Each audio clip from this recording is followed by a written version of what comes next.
আইতেছি গাঙ্গি যাবো কিনা মারবো গাঙ্গি যাবো কিনা মারবো না বলবো তারপর আমরা নিয়ে এসে আর আমি একসাথে টুক দিয়েছি হাত থেকে আনতে করে তলা জায়গায় করে হাত ছেড়ে দিয়েছি আমি তারপর উঠতে দিয়ে করে আর উঠে না তারপর আমি কানতে কানতে যে মার কাছে তারপর মায়ে আসি ওড়ানোর দিকে দৌড় দিয়েছি। ঘটনাটা হচ্ছে দুপুর 2টার দিকে ওরা মনে হয় গাছ বাগানে খেলতেছিল, খেলার ভিতরে ওই যে বড় মেয়েটা বলছিল যে আমরা গাঙ্গে যাবো গোসল করতে আইসা ওই যেরকম গাঙ্গে নামছে, গাঙ্গে নামার পর ওর হাত ধরে টান দিছিল, ওরা যেরকম ওর হাত ছুটতে গেছে গা ওই মেয়েটা মনে করেন কি গাঙ্গে ফেলে গেছে, তো ওই আবার মনে করেন দৌড় দিয়ে বাসায় গেছে, বাসায় গিয়ে আর আম্মুরা ডাকিয়ে নিয়েছে, নিয়ে আনার পরে যেরকম এই ঘটনা মনে করেন সব মানুষজন জানতে পারছে। আচ্ছা ওই মেয়ে কি সাঁতার জানতো না? জি না, বিয়ালাই ছিল গাড়ি বেড়াইয়া গেছে বাড়িতে ওই নাতি ঠিক গেছে তোর খুবই শরীর ভালো লাগবে সেটা তুই থাক একদিন বেড়াই যা ওই মুসি মাদ্রাসা বন্ধ দিছে আইসে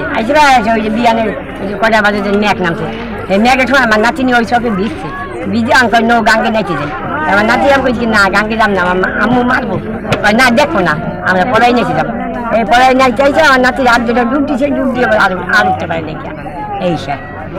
3:15 সংবাদ পাই শিবচর ফায়ার স্টেশন থেকে আমাদের মাদারবে ফায়ার স্টেশন সংবাদ যায় যে 14 বছরের একটি মেয়ে চর শ্যামল এলাকায় আর এলাকার নদীতে গোসল করতে গিয়ে পড়ে যায়। তাৎক্ষণিক আমরা সংবাদ পেয়ে এখানে ঘটনাস্থলে 4:17 পৌঁছার পর আমরা 4:27 থেকে এই পর্যন্ত অদবিবন্ত সিরিয়াল অভিযান দিয়ে উদ্ধার কার্যক্রম চলে যাচ্ছে। মাগরিবের আজান পর্যন্ত আমরা ডুবুর টিম উদ্ধার কার্যক্রম চলে যাচ্ছে। এখন এলাকার জনগণের যেভাবে ডুবার কথা ছিল ওইভাবে ঠিক আমরা ডুবা দিয়েছি, কিন্তু এখন পর্যন্ত আমরা উদ্ধার কার্যক্রম করতে পারি না। এখন নদীতে প্রচণ্ড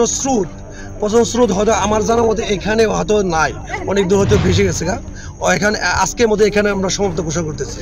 পরবর্তী যদি লাগে যদি আমরা আসবো।